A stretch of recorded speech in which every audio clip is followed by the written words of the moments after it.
in my opinion, the legislature needs to immediately fix the voter fraud issue, reauthorize me to do it, and make the Court of Criminal Appeals strike it down again. Because right now, we should have a 5-4, we're not a majority, but the message has been sent. We need to have the authority to prosecute voter fraud because they won't get prosecuted. The 1,000 cases that we had all got dismissed. These are real cases of voter fraud. I'm sorry, the media isn't right. There is voter fraud, and we were prosecuting it. We had a team to do it. They were good at it, and unfortunately, that all got taken away. Ready to roll? Yep. All right. Real Texan. Why should this matter to real Texans?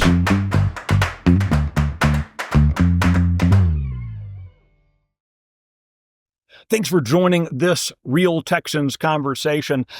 No one has been attacked politically in Texas the way that Ken Paxton has. He has been impeached by the Texas House. He has been condemned by national Democrats, and yet he's continued to fight on. Arguably the most powerful attorney general in the state's history, and probably, I think, Mr. Paxton, the most powerful state attorney general in the nation and maybe in our nation's history. Thanks for sitting down with us. Oh, it's great. I'm a little terrified of sitting across from the most powerful attorney general. I don't think that's true, but I'm very glad to be here. Appreciate it. Okay, so I want to rewind clock before we talk about what you want to do in 2025, what you're hoping happens in 2025. I want to go back to you were a fairly successful attorney in Collin County, married, couple kids, everything was going well, and then you ran for the Texas House, went on Texas Senate, now Attorney General. But what drove you initially to decide that you wanted to throw your hat in the ring and get into politics? A broken lunch date. Okay. So, yeah, I was more interested at the time in helping other people run because I had young kids, and that didn't seem like something that fit into my life. Mm-hmm. So we had a 3-year-old, a 5-year-old, a 7-year-old, a 9-year-old. So I was trying to help somebody run who had been sort of designated by our Senator Florence Shapiro. And I literally set up a lunch and he didn't show up. Set up another lunch, he didn't show up. Set up a third lunch, he didn't show up. And on the fourth lunch we set up, I didn't show up. So I decided he was not my person. I didn't think if he had the time to meet with me, somebody that wanted to help him. So I went and interviewed all the other candidates. And to be honest, I didn't think anybody could beat him because then I was like, this guy can't represent us. He doesn't really even care. So that's really how I got into the race. I had a lot of people asking me to get in, and honestly didn't know if I could win because I was new to the area. I didn't have a lot of resources. I think I spent a total of $60,000 on my campaign. I didn't have I didn't have anybody paid. I just did it sort of out of the back of my house. And then when I won, I was thinking, oh my gosh, I won. Now what do I do? And what you did was you made a name for yourself by standing up to folks like Joe Strauss, by standing with grassroots activists, even when it wasn't necessarily popular in Austin. Yeah, I mean, you were there. I mean, you and I started at the same time. We got in some quick fights early on, even within the Republican Party. Mm-hmm. And so, no, I always viewed this job as my job is to make sure that I'm doing what my constituents want me to do and what I think is right. And I never really cared much about whether I was a committee chairman or whether the Austin establishment helped me. That was never my goal. My goal was to have whatever term I'm in, go down there, do the best I could, and that I wasn't guaranteed another term and really wasn't thinking about what was happening next. I think a lot of folks have noticed, because it makes big news, you going after the Biden administration mm-hmm. for the past 4 years. In fact, you ended 2024 with another win against Joe Biden on the border stuff. What has been, I think, less recognized, at least kind of by the general public, has been your fights against big tech, big pharma, big banks. And typically, a Republican is supposed to be okay with big corporations, with big tech, big pharma, big banks. Mm-hmm. Why have you felt it important for your office to call out the bad actions of those again, Republican, business friendly, to call out those kind of actors?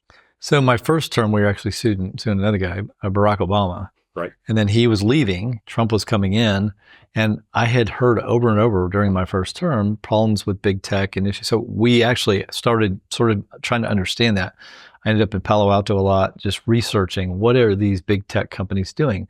And it became very clear to me that the things that they were doing were very harmful to consumers, that oftentimes they were colluding with big government to keep competition out and to control the narrative. And so I became very interested in trying to figure out if we can, as a state of Texas, stop this, it'll only get worse. There's nobody else stepping in to do this fight. And as we did that, we realized, we just sued General Motors for stealing people's information and then it causing people to have either higher insurance or no insurance.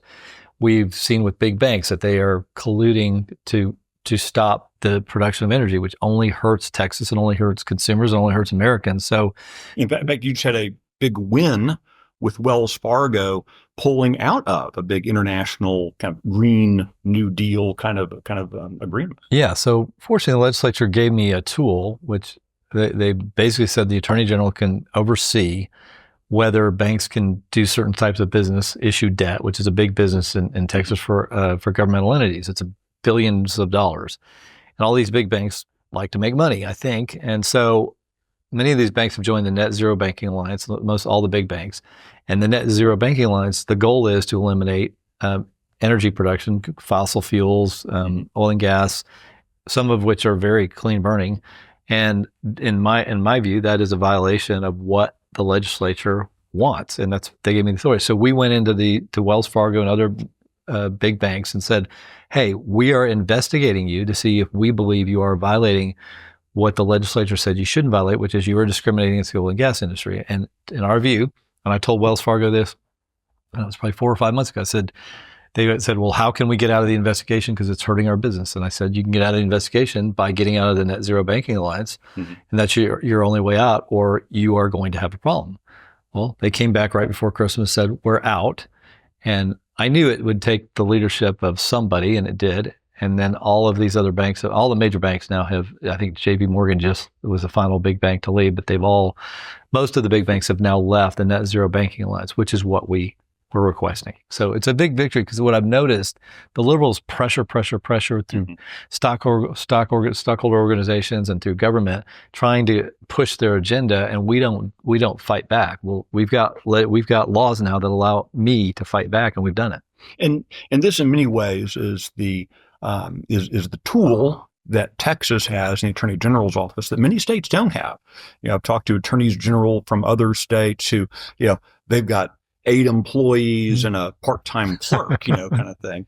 And yet the Attorney General of Texas, not only, we're the 8th largest economy or whatever it is, but you have a legal department that rivals certainly any private firm, but also the U.S. Department of Justice, giving the ability to come in and really motivate some better behavior. That's exactly right. We have very talented lawyers that are paid a lot less than DOJ and a lot less than private firms, but we have a lot of people that are dedicated. And fortunately, the legislature's given me enough money to keep some of them. And we've done a lot of, I think, really important work for the whole country, because these cases that we're doing for Texas, eventually, they affect the entire country, because if energy prices are affordable and reliable, that's a benefit to America, and it's a benefit to our independence from these foreign countries that produce, that maybe are not our friends or are our friends, but either way, we're now more energy independent. I want to look ahead at this legislative session that's getting underway. A couple of years ago, the Court of Criminal Appeals removed from the Office of Attorney General the ability to prosecute a whole lot of election laws. A lot of us look at the Attorney General, and I think even maybe some of your own ads, but certainly people generally think of, it's the top law enforcement officer in Texas, and yet maybe the most critical function in our republic is the ability of citizens to participate in it. And yet you're not able currently, your office is not able to prosecute those laws. What should the legislature do to address that? I think it's one of the biggest problems we have, because George Soros has figured out that he can elect really liberal DAs in the biggest counties. So 70% of the population is controlled by DAs elected by Soros. And it doesn't take him that much money. And we can't really do much about it, because we can't win. Republicans can't win in those cities like Austin and Houston and Dallas and San Antonio. So he spends a little bit of money. He gets a prosecutor that won't prosecute crimes. Right. And the legislature has not protected against this. Most states, the Attorney General has concurrent jurisdiction. I'm not looking for another job, but you need somebody to back that up, because right now these DAs can just say, I'm not prosecuting financial crimes, I'm not prosecuting voter fraud. And by the way, the legislature had given me that authority back long before I was around in 1951. And as you said, the Court of Criminal Appeals illegally, in my opinion, struck that law down after thousands of cases of precedent, saying that I didn't have the authority to be in court because I'm in the executive branch. It's ludicrous. And for that, obviously, we've run 3 people in the last election, 3 Republicans to take out those 3. But we have to get that fixed, because I have to be able to prosecute voter fraud or it won't get prosecuted. Yeah, I think certainly if nothing else, the problem created by the Court of Criminal Appeals ruling was it gave a lot of Texans eyes onto the judicial branch, which for the most part, most Texans are either ignorant of, scared of, have been told to turn a blind eye to. And yet in Texas, we get to elect our judges. And as a result, we don't ask the right questions. We don't even know the questions. We don't even know who they are. That's what that was effectively why I think George Soros has been effective. He not only got the DAs, but I'm convinced he had an impact on Republican primaries, because these people running for Court of Criminal Appeals, I would go around the state and I would ask, how many can name all 9 members? Nobody can name 9 members. The best I ever got was 3.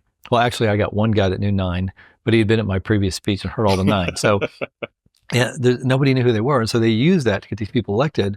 But that's what we use to get them unelected, because we could educate people, here are the people to vote for. And in my opinion, the legislature needs to immediately fix the voter fraud issue, reauthorize me to do it, and make the Court of Criminal Appeals strike it down again. Because right now, we should have a 5-4, we're not a majority, but the message has been sent. We need to have the authority to prosecute voter fraud, because they won't get prosecuted. The 1,000 cases that we had all got dismissed. These are real cases of voter fraud. I'm sorry, the media isn't right. There is voter fraud, and we were prosecuting it. We had a team to do it. They were good at it. And unfortunately, that all got taken away. A lot of times it's like the guy who puts his hands over his eyes and says, I don't see anything, and that's where we've kind of treated a lot of the election fraud issues. Well, I think no other states really prosecute it. So it's really easy to say there's no voter fraud, because no one's accountable for it. So we were the one state showing the world, yes, when I started, I only had 1 lawyer that did it. I got funding from the legislature for 3 more, and they were all extremely busy. If you'd give me 4 more, we would have had more voter fraud cases. No matter what the media tells you, you're crazy, you're insane. There's real voter fraud. We can prove it, because we have proven it. We have many, many cases of success where we have actually convicted. And these are cases that you have to prove. You have to spend time on. They don't just happen. You actually have to go do the investigation and prove it. And it is a real problem.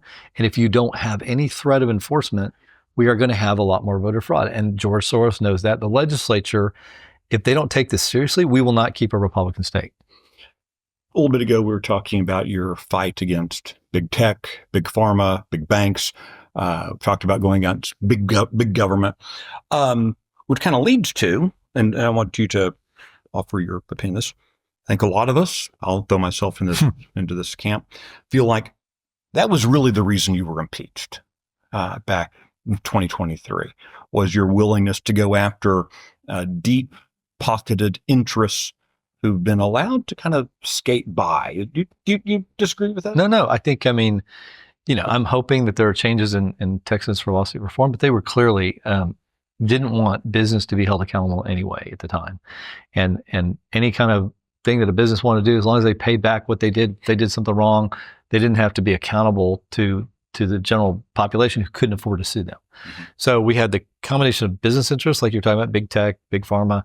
We also had the Biden administration, I think, involved in my impeachment. And I think, to be honest with you, some wing of the Republican Party that Karl Rove and the Bushes are part of, they were all colluding together, which is what you see in Washington too. That's why so many Republicans seem to be okay in Washington with the status quo.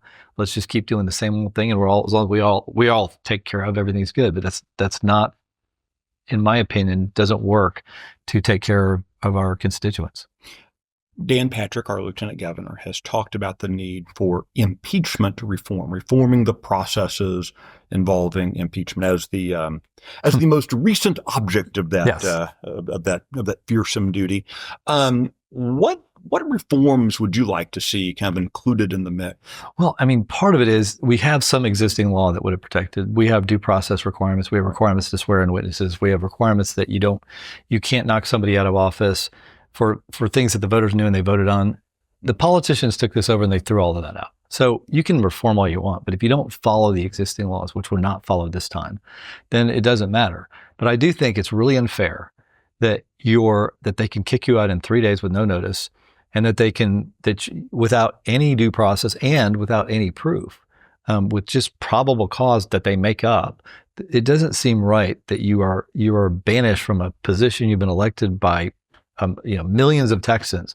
That a bunch of politicians can just go, and then if they want to, they could have just left that hanging for a couple of years. And so the elected position is no longer elected; it's controlled by a bunch of politicians, and that should not be allowed. There should be a time frame. They ought to be, if they do not follow due process rules, if they don't follow the laws that are put in place, that ought to automatic dismissal, and that there ought to be an appeal outside of the system. If the politicians are violating state laws, there ought to be an appeal right to a court somewhere outside of Austin, because that would be like worthless, where you can have some type of judicial decision made on whether state laws are being followed, and then have a time period. So you can't keep somebody out of office interminably, and you can't suspend them anyway until you actually have proven something. I think one aspect of the impeachment that, I think I was aware of but I think most of us kind of have glossed past, for the pendency between the moment that the legislature declared you the House declared you impeached and the Texas Senate declared you exonerated. During that period, you weren't paid, but as a constitutional officer of Texas, you couldn't go earn a living. What kind of message does that send to normal people? Well, it was wrong. I mean, Glenn Haggard was comptroller. He knew that was a violation of state law, and he did it anyway. He did it as just participating with the House to punish me. And he knew that if I filed a lawsuit against him to recover the pay that he owed me under the Constitution, I was still the Attorney General. He had no right not to pay me, but he knew my lawsuit would be in Austin, and he knew that the chances of me winning there are zero. It doesn't matter what the law is in Austin. Judges here in Austin don't follow the law. They make up their own. So that's the reality of why Glenn Haggard could get away with that. So, looking back now over 25 years in working in and around politics and government, what kind of general advice would you give to, whether it's the activist who wants to get more involved, the young lawyer who's thinking maybe she wants to run for the legislature, whatever it might be, what kind of advice would you offer to those folks as they consider upping their engagement? Well, one is I think it's an honorable thing to do, to care about your community, your state, your country. And as I think Reagan talked about it, we're only one generation away from losing the freedom that we were given. It's not a guarantee that we're going to keep it. And there are many people in power, both federally and state, that would love to take the power and take it away from the people. And so I think it's an honorable thing to want to be a part of that. But I will say, if you're going to do that, one is you got to be persistent. It's not a short-term deal where you go in and if you lose once or twice or three times, you and I have lost a lot. We've been fighting the whole speaker race for 17 years, and it takes persistence, and it also takes a commitment to doing the right thing over a long period of time, despite the fact you will be attacked. And I know you haven't been ever attacked, but you will be attacked, and they will try to hurt you. And you've got to accept the consequences of making that, stepping into the arena. If you're not ready for that, and who is really totally ready for it? No one's really ready to be indicted or, impeached, but I think you've got to be committed to it no matter what happens to you. Is running for office a calling? Is it what? Is it a calling? It's the way we think of like ministry, the way we think of, our passion projects. Is it a calling? It was for me. I mean, it had to be, because I had to walk away from too much time with my family, a career that was much more lucrative than this, a career that didn't involve being attacked every day, that didn't involve being, skewered in the press and lied about and indicted. And, if you don't believe that, I think it's really hard to stick with the commitment. Excellent. Well, Ken Paxton, thank you for sitting down today. I really appreciate it. Enjoyed it. Thanks for having me. And thank you for joining us for this conversation. Look forward to seeing you next time.